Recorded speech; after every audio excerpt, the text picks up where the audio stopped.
This is the part 3 video for Unit 2 in Basics of Business. In this video, we're going to talk about advertising, and this information is coming from chapter 14 in our book.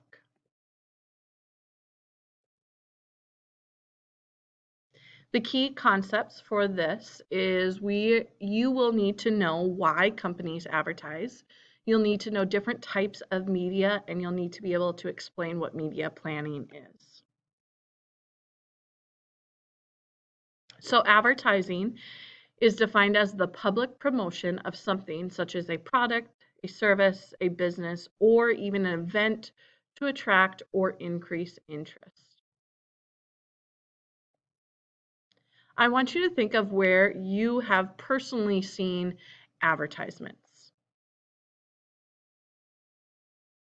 Hopefully you were able to at least list 3.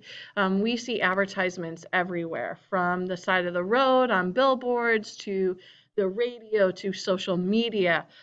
Advertisements are everywhere. So there's many different mediums out there that are used to create and to show an advertisement. Mass media, the definition is channels of communication such as TV, radio, and newspaper. This is the way that advertisements are delivered to consumers.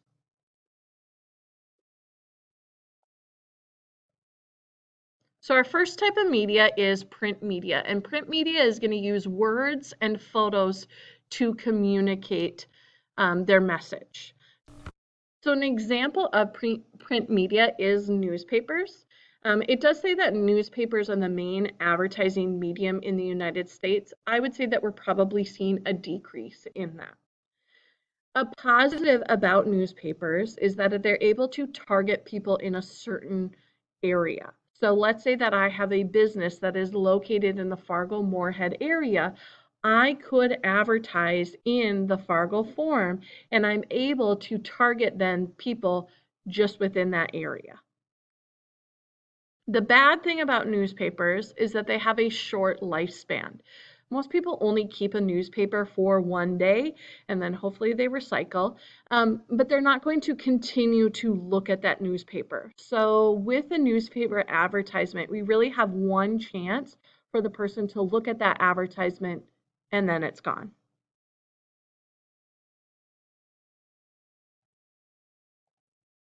Another type of print media is going to be our magazines. Now, our magazines, I would say majority of them are going to be national magazines. It kind of depends on the magazine if they appear every week or every month. I want you to think about you personally or your family. Does anyone have a magazine subscription that you have something sent to your house? I know that we do.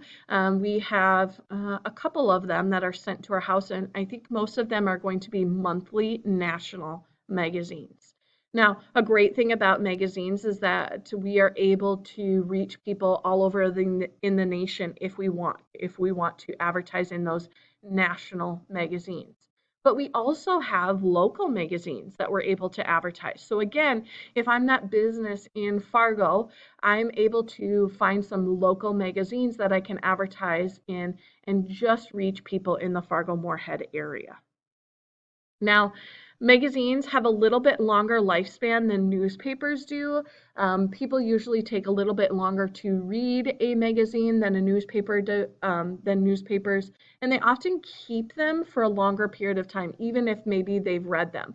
So we might have multiple chances for people to see our advertisement in a magazine, more likely than they would in a newspaper. Another type of media is going to be TV, our television. Now with television, this is going to combine sounds, images, and motion. Majority of TV ads are going to be about 30 seconds long. I'm assuming that we've heard of infomercials before. Infomercials are going to also be advertisements on TV, but those are going to be longer periods of time. And so a lot of times our infomercials are going to be 30 minutes long, maybe even an hour. And we might see these infomercials on late at night, early in the morning. TV ads, kind of like with our magazines, can be national ads, they can be regional, or they can be local. So when you're watching TV, you might notice that you see advertisements for businesses that are all over the nation. You might see them that are specifically in our region or just locally for businesses that are in the Fargo-Moorhead area. Great thing about TV is we can reach a wide variety of people in a wide area, geographic area. We can also reach a target market depending on when and on what channel the ad is shown on.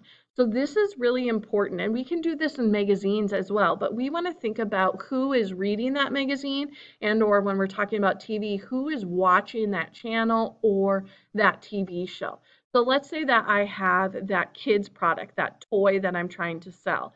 When might I want to advertise that commercial? When might I want that to show? Probably Saturday mornings or right after school in the afternoon, because when we think of those kids, that's when they are watching those TV shows. Um, I'm kind of a sucker for Animal Planet. I don't know if anybody watches Animal Planet, but there's some shows on there that I really enjoy watching. And I've noticed that when I watch that channel, commercials on there are related to animals. So I might see commercials that are for like a dog food or some type of pet accessory. And the reason for that is because majority of people that are watching that channel are probably animal lovers, and more than likely they might have a pet. And so we are reaching our customer based on their interests. Now, bad thing about television commercials is that they can be pretty expensive to not only produce them, because we have to create that commercial, but also to run those commercials. And we have to pay for, we call it airtime, for those commercials to be aired. Now, if we think about like the Super Bowl, Super Bowl is a super popular show. A lot of people in the nation are going to watch the Super Bowl. And so for us to run a commercial during the Super Bowl, it can be extremely expensive. And not only just any time during the Super Bowl, but different times during the Super Bowl. So a lot of times if we think about commercials that start right at the beginning of the Super Bowl and also like around halftime, those ads are usually going to be a little bit more expensive because majority of people are tuning in during those times. Also with that, we think of prime time. So we think of primetime TV. A lot of people are watching TV at night between 7 and 10 p.m. And so those times of day are usually going to be a little bit more expensive for us to air our commercial because of the more people we can reach during those times. Next, we have direct mail. Direct mail consists of ads that are sent by mail to people's homes and to businesses. So these are things like letters, flyers, postcards, catalogs. Sometimes they have coupons or maybe even samples in them. I'm assuming that you have seen direct mail before. I'm going to go down to that bottom bullet. A lot of times people refer to it as junk mail. And sometimes we don't even look at that junk mail, we just simply throw it out.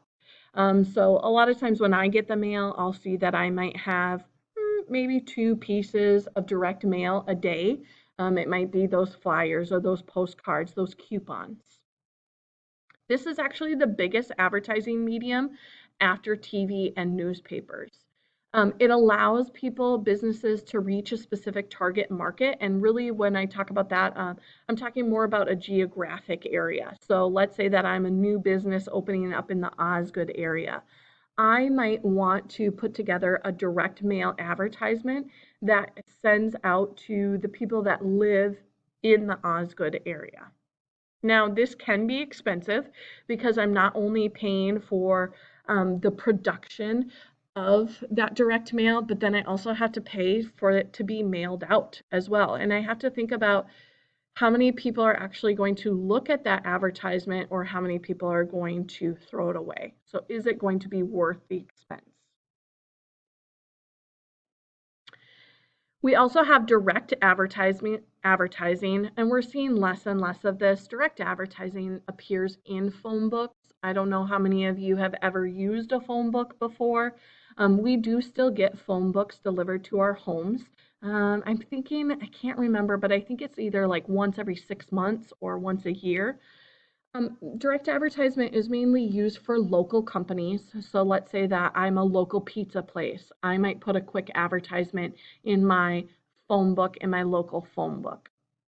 And sometimes too, with that, we might offer like a coupon with our advertisement. Now, this is pretty cheap, but I would say the reason for that is because we don't get a whole lot of people that are looking through those phone books anymore at the advertisement. Another type of media is our radio advertising. Now, this is not as effective as TV or magazine because they can't use images. So it really relies on um, the description of that product or the voice in that commercial. We're able to reach a wide audience just like magazines and TV. It can be national, it can be regional, it can be local. We're able to use music and dialogue and sound effects to get the attention. So those of you that listen to the radio, you might pick up on like jingles. Those are made to help you remember a business. Online media, there's different ways that we see online media. We might have pop-up ads. So when we go to a website, we have that pop-up ad that comes up right away on that website. A banner ad, it says at the top or the bottom of a website, but really it's on the side of a website as well. And so you might notice, like I notice, I read my paper online. So when I go to the Fargo Forum online, I'll have a banner ad, usually on the top and on the sides and on the bottoms. And so it's advertisements to different businesses that appear on that banner. Webcasting is defined as a broadcast made on the internet, often using a webcam of some sort. And then we also have social media marketing. This is not actually in our book, but I added this in because of how important it is in our lives these days. So social media marketing is a form of internet marketing that implements various social media networks in order to achieve marketing communication. So it gains traffic or attention for your business through social media sites. Now, the great thing about social media marketing is this can be free. You can create your free social media accounts and you can do your marketing for yourself on your businesses. Now, some of our larger businesses actually pay people to do their social media marketing for them. So in that case, it's not going to be free. But as a small business and you're starting out, you can do your marketing all by yourself, and that might be your only marketing that you have to do, and you can reach the customers that you need to through that. What social media marketing can do for you is it can increase your website traffic. So it might just be getting people to your website. It might be raising brand awareness. So if you're a newer business, getting your brand name out there, creating brand identity and positive brand association, improving communication and internet interaction with key audiences. I'm assuming that you've heard the term of influencers before. Influencers are those people who are on our social media accounts and they are influencing us on different products or services. And they get usually paid by those businesses to help them promote. And that's a way of marketing. If you think about a business nowadays, businesses really need to have some type of presence on social media because if you don't, we might not trust you as a consumer because of how important social media is nowadays. So it's important to have some type of social media presence. Here are just some examples of different social media platforms. And then some other types of businesses would be, or media, would be billboards and transit ads. Billboards are going to be along our roads. Transit ads would be like buses that have advertisements, subway stations. Sometimes we see cars with advertisements on that. That would all be transit ads. Okay, this is the end of part 3 for Unit 2.